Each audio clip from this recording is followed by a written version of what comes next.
Hello everybody, happy January 31st. Today is Chain of Thorns Day. We are all very excited. I am very excited. What better time than now to update my Shadowhunter Chronicles ranking? Without further ado, this is my updated Shadowhunter Chronicles ranking.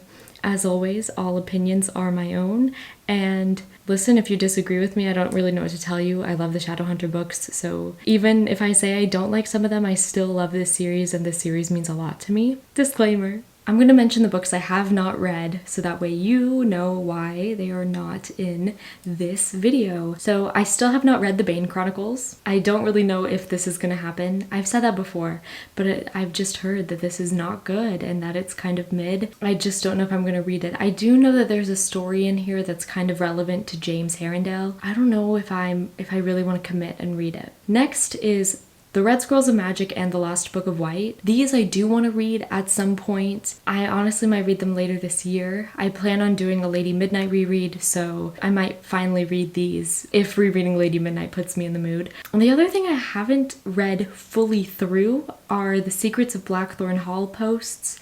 I do know that there's a bind-up coming out. I don't know when. I haven't read it.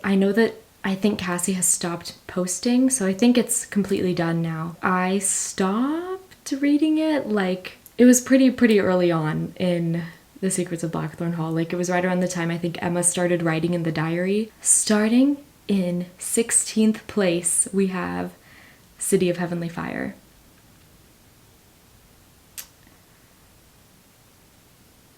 This is my least favorite Shadowhunter book, for sure.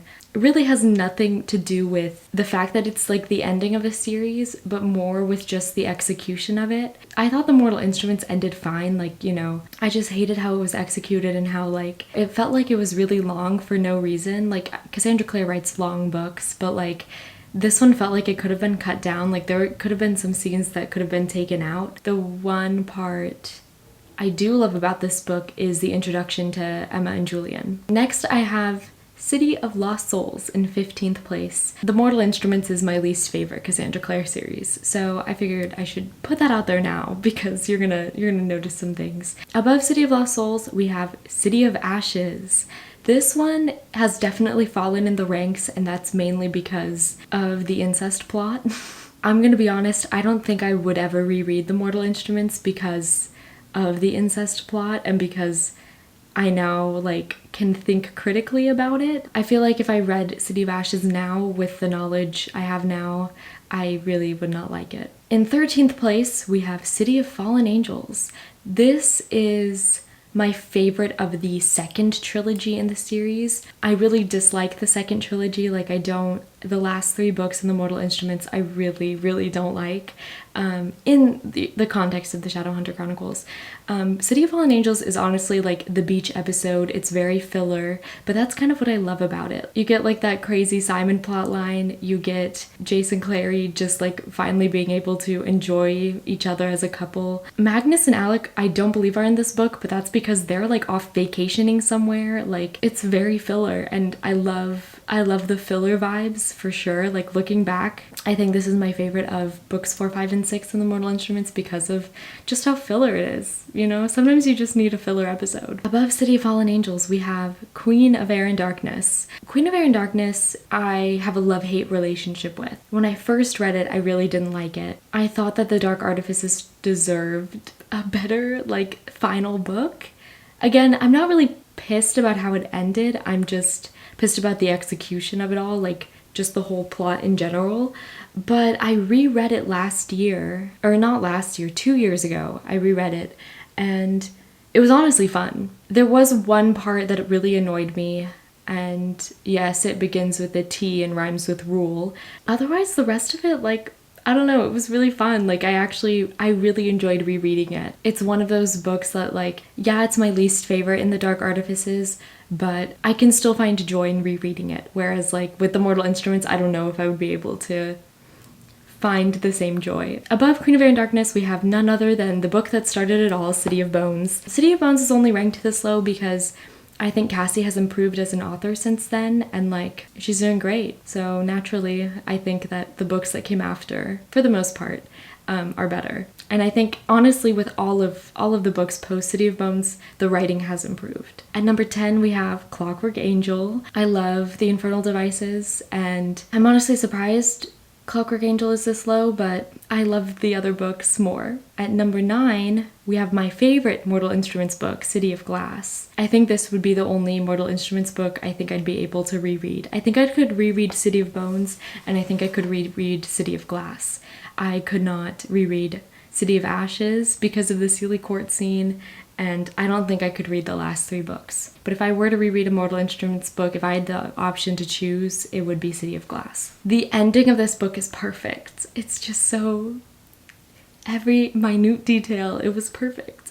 In 8th place, we have Ghosts of the Shadow Market. Any James Carstairs fans in the house? This is for you. Ghosts of the Shadow Market, of the 2 novella bind-ups I've read, this is my least favorite, but I loved it. It's, halfway through the list, and it was so much fun. I loved reading about Brother Zachariah and his little adventures, and just the vibe of it all. It was such a vibe. It was so cool, and I love Jem, and I loved him and Tessa, and I love, the vibes in this were so good. Next, we have in 7th place, Chain of Gold.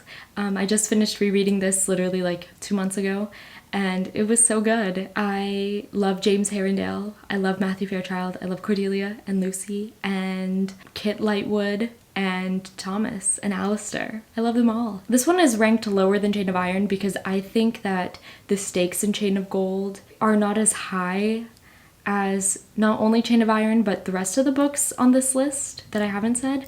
So that's why it ranks a little bit lower. Above Chain of Gold we have Clockwork Prince. Moment of silence for Will Herondale and his little speech at the end. Love that scene. I think about that scene at least once a week to this day. It made me laugh, it made me cry, and yeah, Clockwork Prince. Then in 5th place we have Tales from the Shadowhunter Academy. I love this bind-up so much. It has so much lore in it about the Shadowhunter Chronicles, which I love. I love learning more about this world. We see a lot of Simon in it, which is good. I love Simon.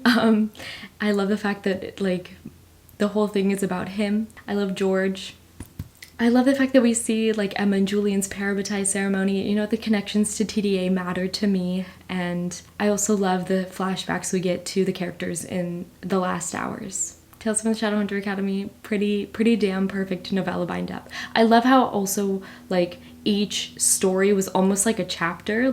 Obviously each novella had its own plot and had its own story, but it also it felt like it was adding up to a greater story, in a greater arc, which I really loved, and that's something I think was lacking from Ghosts of the Shadow Market. In 4th place, we have Clockwork Princess. I was kind of surprised. I thought this would be in my top 3, but no. Clockwork Princess is great. It's Cassandra Clare's, so far, her best concluding novel, as I have not read Chain of Thorns yet.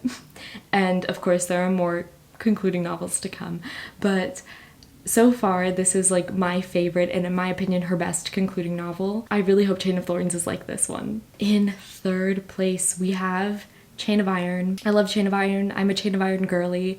I think it's loads better than Chain of Gold, which I know is an unpopular opinion, but I think Chain of Iron just does it better. It has higher stakes. Chain of Iron I think is where the last hours really develops its uniqueness in the whole Shadowhunter Chronicles. I feel even though each series has a huge cast of characters and each series has, kind of similar arcs, similar politics, all of that, there's a lot of similarities because history repeats itself, and Cassandra Clare shows that with, I think, each series. But I feel like Chain of Iron is really where The Last Hours develops its identity as a unique series in the Shadowhunter Chronicles. It really sets it apart. In 2nd place, we have Lady Midnight.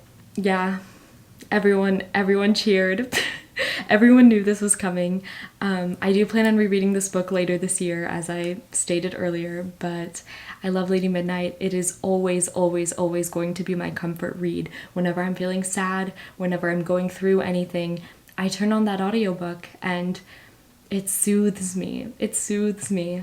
I think that everyone should have a book like Lady Midnight in their life. It's such a good book. Like, even as a standalone, it's so good. Like, you don't even need to read Lord of Shadows when you finish reading Lady Midnight. You can if you want to be insane like me, but like, Lady Midnight on its own is just so good, and I love it. It will always, always be such a comfort to me. And of course, in first place, we have Lord of Shadows, because I am the Lord of Shadows stan. I am her. She is me. I am the Lord of Shadows stan. I love everything about this book. I love the pacing. I love the fact that we get to go to Fairy. I just need to read more Holly Black, honestly, because I wish that like more Shadowhunter books took place in Fairy. Unfortunately, I think they go to Fairy in like 3 of them. So Lord of Shadows is one. That's why Lord of Shadows will always be a classic in my book.